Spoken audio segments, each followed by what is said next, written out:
Hey, welcome back to Walleye Workshop. Mike and I are just kind of hanging out in my barn tonight, just talking about the upcoming tournament season.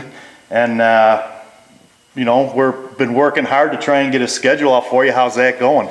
Well, Scott, I'm on the advisory council for the AM Advisory Council people. And it's going well. Our first event is Brimley, and that we put a little twist in that one.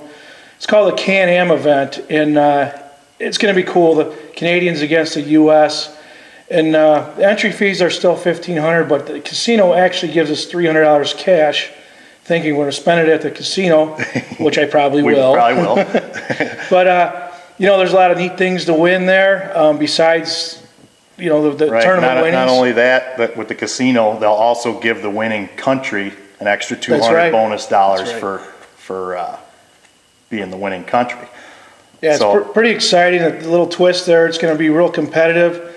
There's some real big hitters on the Canadian side, but you know, I think the U.S. has got some pretty darn good guys on it too. Yep, so, and we'll show you that roster here pretty soon. Yep. You know, one of the nicest things about this tournament up at the Bay Mills Casino is I don't know that we've had a better host a tournament. I haven't been doing this that long, but what they do up there is, you know, the casino's right on the water up there in the southeast corner of Lake Superior near Whitefish Bay there.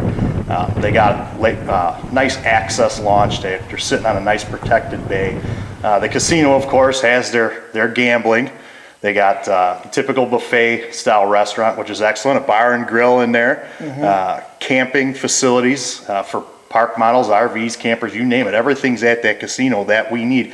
We don't have to leave there unless we have to trailer to go practice in another area. So it's the accommodations and what they do for us is second to none from Scott, what I've seen in my short career. Not only do they do a lot for the tournament circuit, but they also restock the bay there right in front of Bay Mills. So that bay itself is just loaded with fish at Brimley's expense. So that's awesome that they do that. You know, Scott, besides the great efforts Brimley, the casino itself, puts in towards the bay, the stocking program, there's awesome areas to fish right on Lake Superior and down south.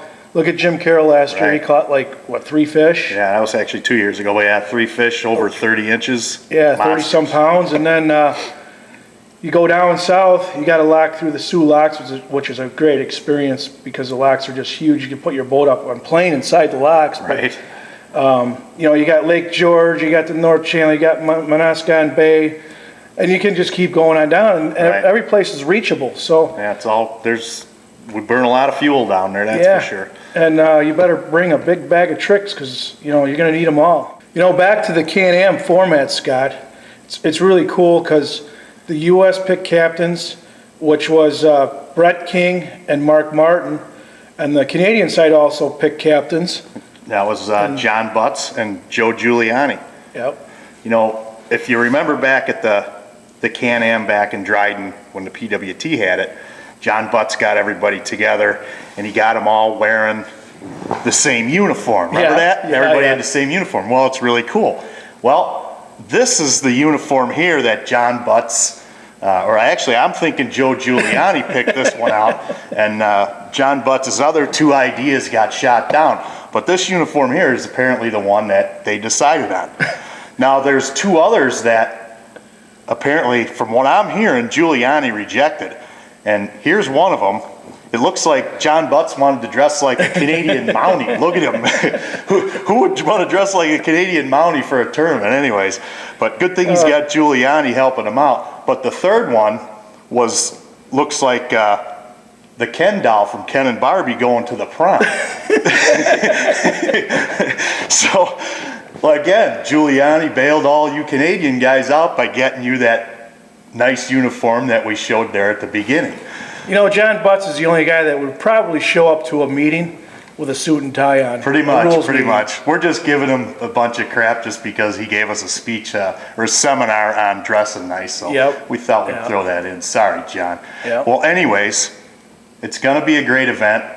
We do have the U.S. roster, which I'm going to share with you. I have the Canadian one, but we're just going to show the U.S. one today. Oh, yeah. So here it is. Go U.S. Check it out. USA.